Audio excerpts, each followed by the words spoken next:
Avançando agora, há pouco falávamos do benchmarking internacional também como uma das peças, uma das ferramentas, enfim, centrais no trabalho que aqui foi feito.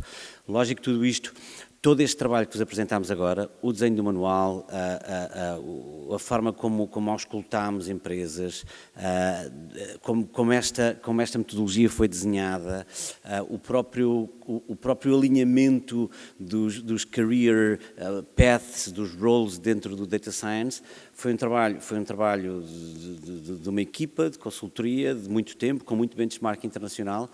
E a dimensão do benchmarking internacional é muito importante, ou foi também muito importante, para percebermos como é que a transição digital, esta adoção de tecnologia de ponta, vou-lhe chamar assim, e o grau de maturidade de empresas noutras geografias, como tudo isto estava a acontecer. Não apenas para que nós nos possamos comparar, porque importa esta dimensão da comparação, mas sobretudo para que possamos beber e sermos inspirados pelo que os outros andam a fazer neste novo paradigma industrial que não vive sem isto que estamos para aqui que temos estado aqui para falar. Portanto, o objetivo central do que vamos ver agora a seguir, que é o resultado deste estudo de benchmark internacional, que nos é trazido pelo Björn, eu não vou ler, Bringmann, colega... Vou parar ainda. Um colega do Deloitte AI Institute. A Deloitte nós da SPA, quando avançámos para este projeto, criámos uma dinâmica de contratação pública para diversas empreitadas e consultámos todos os nossos associados para ver quem é que nos entregava, de facto, uma proposta compatível com o briefing que tínhamos para o puzzle que tínhamos pensado, objeto da candidatura e para o projeto que quisemos desenvolver. E acabámos por avançar com a Deloitte, todo este trabalho de desenho da metodologia, que também contribuiu, digamos assim, com este benchmarking internacional, obviamente pela mancha global que tem e pela qualidade e pelo detalhe do trabalho que já tinham neste benchmarking internacional e que nós entendemos que era perfeito para usarmos e trazermos para o nosso projeto, para andarmos justamente a mostrar às empresas o grau de maturidade, o que está a acontecer e como temos que nos mover. Portanto, é isso que vamos agora ver num vídeo gravado, numa apresentação que foi gravada ontem pelo nosso colega e é isso que agora vos mostro. Good afternoon. I hope you already had a great start. Thank you very much for the opportunity to present here, being you, even though just remotely. I'm Björn Bringmann. I'm leading the Deloitte AI Institute in Germany. As you can see, we closely collaborate with our colleagues in Portugal and working on how to bring the benefits of AI to our clients and society as a whole in a positive way. So today, I'm very much looking forward to take you through the state of AI in the enterprise, which is a survey that we've done last year. We do this every year and show you some of the insights and the key actions that we found out, which are relevant to transform into an AI-fueled organization. Now, when I said we surveyed, that's about 13 countries around the globe. We surveyed executives and other business leaders, around 2,500, across 6 different industries, from telecommunications, media, and technology, over consumer, financial services, through the public sector, of course, life science, healthcare, and also energy, resource, and materials. Now, what we did is we explored the behaviors of all the companies we surveyed and segmented them in these 4 groups, which are separated by the number of deployments and the number of achievements that each of the surveyed companies has achieved and deployed. Now you can see the transformers on the top right are the companies that have deployed the most different types of AI technologies, and I mean fully deployed here, so they're in production and running, and also have achieved a very high number of outcomes. So 5 or more, deployed 5 or more, have achieved 5 or more outcomes. The path seekers have not deployed yet that much, but have achieved many. Starters haven't deployed that much, haven't achieved that many. And underachievers are the unfortunate ones that have deployed a lot, but unfortunately haven't achieved that many. Now, we looked at the differences between these groups to identify leading practices that could help to exploit AI's potential. Now, why would that be interesting? one of the questions is, of course, how relevant AI is seen for organizations. And across all the 4 groups, so across all the surveyed participants, we've seen that 94% of business leaders see AI to be critical for organizations within the next few years. And if you look at this, this is the 49%. So we have a remaining 5% that at least considered somewhat important, and just 1%, so 1 out of 20, 1%, 1 out of 100, of course, that considers AI not important at all. So pretty much everybody considers it important. This translates obviously to investments. And this is another question regarding how much investment is seen in the next fiscal year. And 76% don't want to invest, but actually want to increase their investment of at least 5%. And this is broken down by purpose. So they don't just invest anywhere, but 31% of this investment is going into improving operations, reducing costs, improving efficiency. 25% is actually going into developing new and differentiating services. 22% is going into generating new opportunities, and 21% in improving customer experience.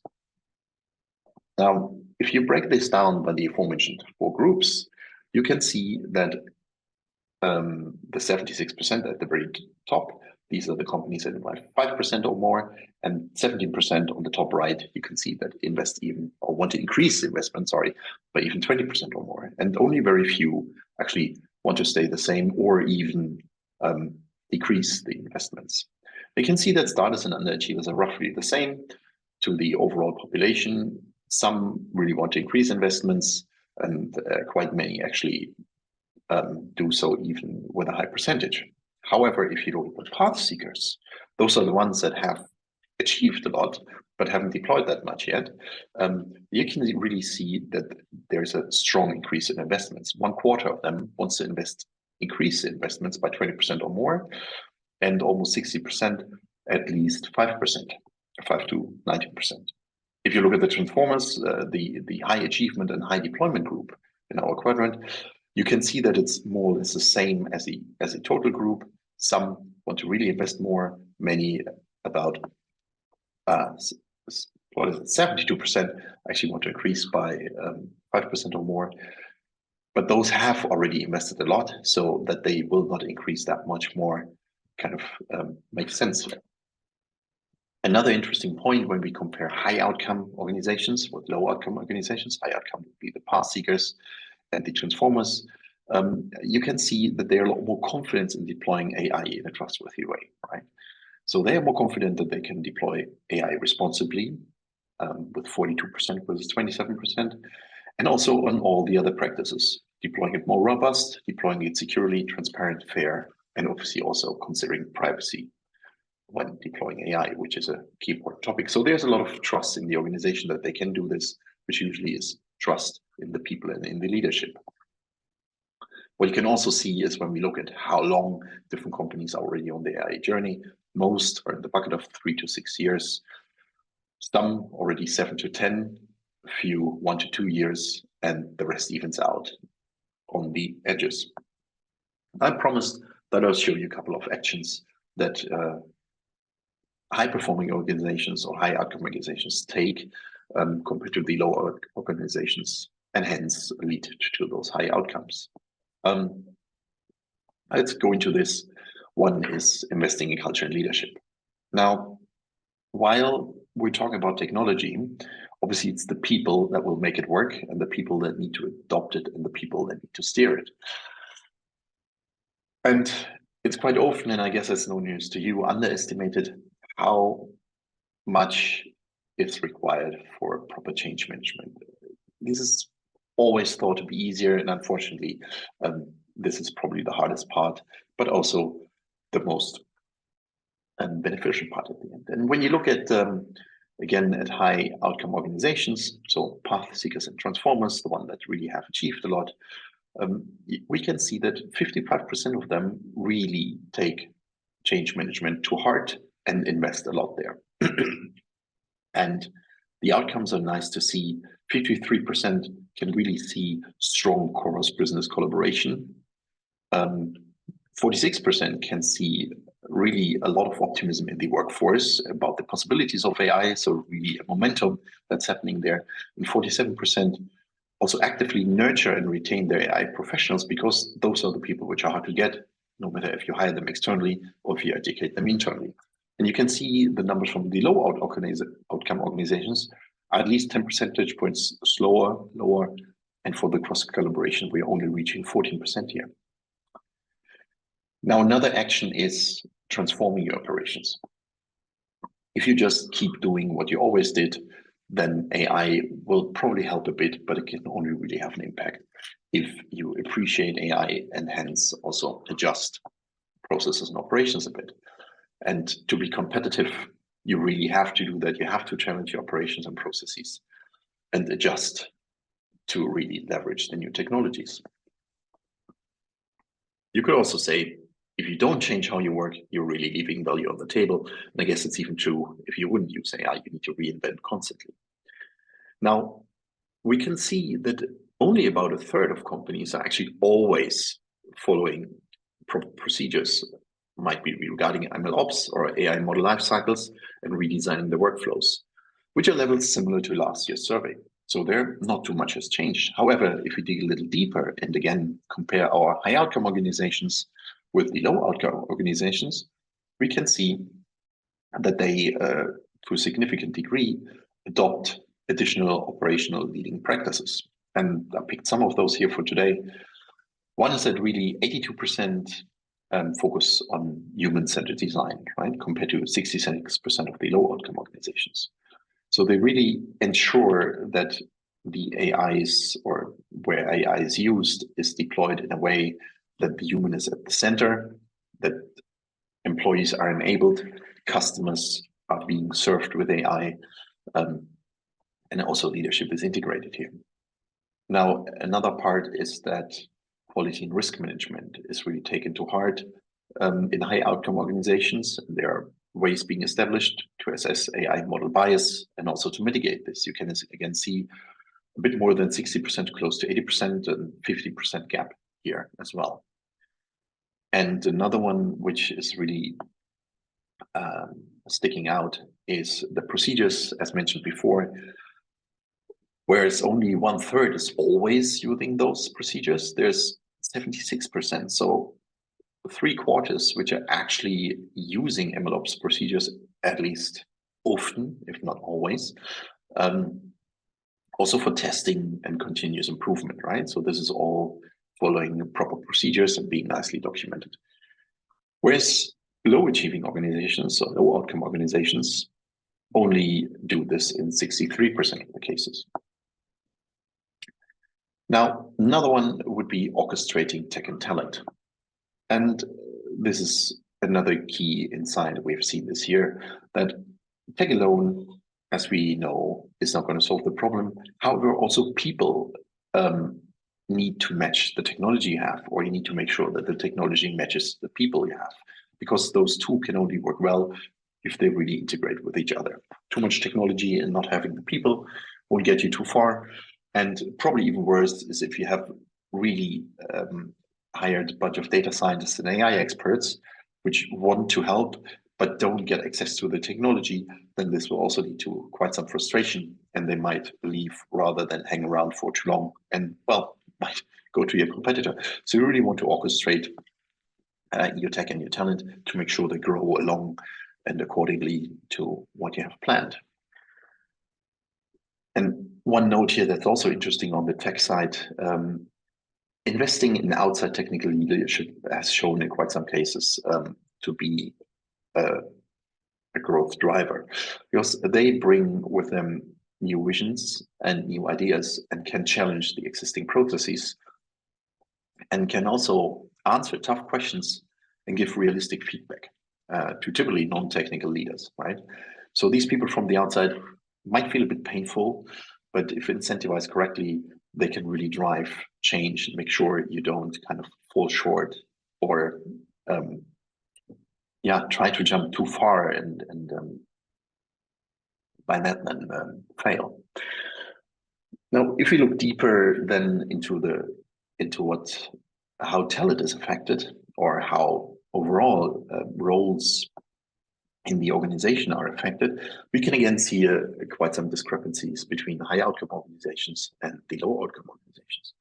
So we can see that in high outcome organizations, employees are really encouraged to create their own AI, right? To play with it, to use it, to really have it in their daily business, and not just have it hidden behind some center where they always need to kind of reach out, and only these people can kind of have direct access to AI and can directly put in their ideas. No, rather enable everybody to have a go with it, to access their data, and to play around with it. Of course, you will still have experts which can then build the bigger things, the more robust things, the new applications. But giving everybody a shot at it usually really helps and convinces people how to do this. And you can see there's a 7% gap to the low outcome organization, not as big as what we've seen before, but relevant enough to certainly have a look at this. Another key difference between low and high outcome organizations is that high outcome organizations are much more likely to establish a so-called AI Center of Excellence. So you have a Center of Excellence, you certainly know this, which is helping the other departments to really understand AI, maybe giving some trainings on the job or in certain projects, and also provide access to all the types of infrastructure that the people in the different departments might need. And by that, bit by bit, scale up the whole company using AI in many different parts. The Center of Excellence will quite often also host the experts that are probably working on bigger topics or on more cutting edge things, which might not be so easily accessible without the proper background in education. And lastly, not that much sticking out with only close to 30%, but at least that's 1/3, right? Or at least a bit more than a quarter here. Actually using AI in daily processes, right? Not just providing additional insights and dashboards, but making sure that employees can use these to make decisions. And then also, on the other side, remove potential approval processes, which are done by potentially managers in these organizations. So if you have reduced the risks because there's an AI supporting the employees in making the decision, and the AI is working, or rather the employees are working together with the AI to make your decisions, you may not need a manager approval anymore because it's covered by the nice collaboration between man and machine here, or as we call it, the age of width. And again, this is a 6% discrepancy between low outcome organizations, high outcome organizations. You can see high outcome organizations trust not only the employees, but also the machines to really move forward here. And last but not least, there's obviously something on where to start. This is all culture and leadership, transforming operations and orchestrate talent. These are, if you like, foundations and the framing concepts. But then you need to pick use cases that help you accelerate and create value. Now, how you start your AI journey can determine where it ends or where it will lead quite quickly. You can easily imagine that if you start a very complicated use case, that will probably be difficult to go forward. And also, I guess nobody would really tackle a use case that's just shiny but doesn't really bring any revenue. So what you certainly want to do is start with use cases that are easy to achieve, and ideally also have a fast, high return.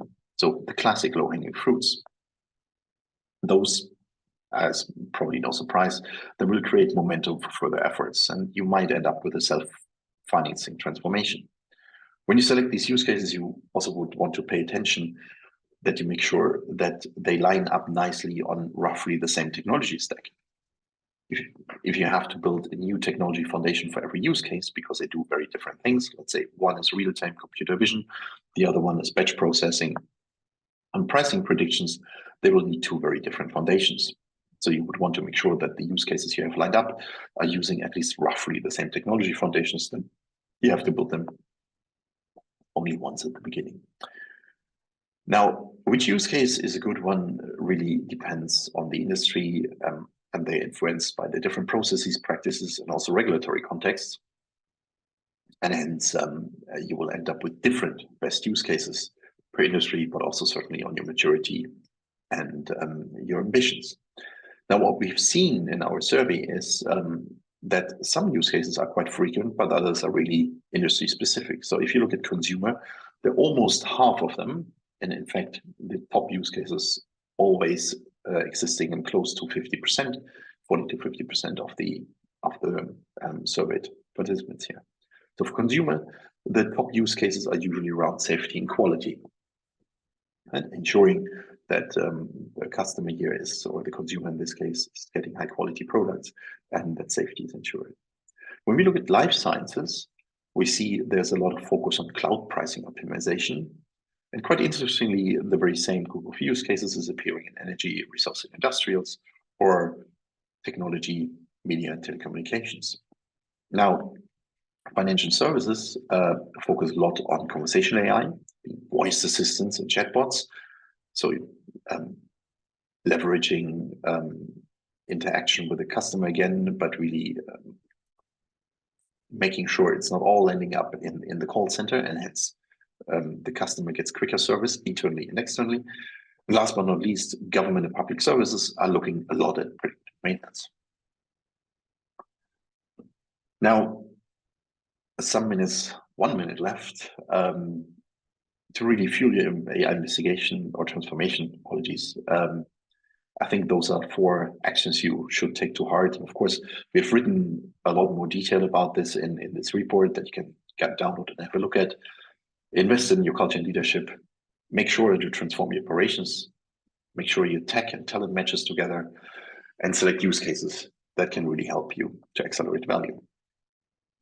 Thank you so much for listening, and very much looking forward to hearing how the rest of the day went, and have great discussions.